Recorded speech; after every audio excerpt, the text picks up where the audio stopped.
Balik po tayo dito sa Tacloban City kung saan ay eto nandito naman ho tayo sa pier kung saan sakay ho tayo nito isang barko na ito na aalis mamaya alas 12 ng tanghal. Barko ho ito ng Philippine Navy Naval Forces Central, ayan, BRP Dagupan City. Sila ho yung unang naghati dito ng relief goods at karamihan ho sa mga sakay dito ay papunta ho ng Cebu para ho sila ay makaalis na. Si nanay muna, teka lang, dahil yung mga nakasakay ho dito may mga panawagan pa rin. Nay, may panawagan ho ba kayo sa inyong mga kamag-anak? Yung anak ko po nasa Maynila, dapat hindi siya mag-alala kasi buhay kami.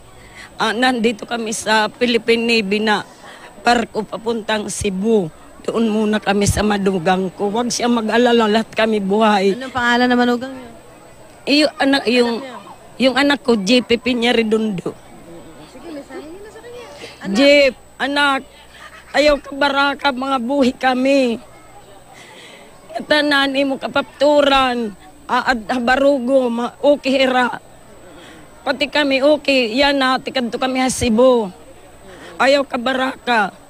Okay, sige, salamat po. So, mas gugustuhin nyo, 24 na oras daw, 24 oras daw ho itong maglalayag, ano? Okay lang ho sa inyo? Okay lang, basta ligtas kami kasi marami na doon ng aagaw na papasok sa bahay. So, mas natatakot kayo? Natatakot kami, hindi kami makatulog. Okay, maraming salamat po.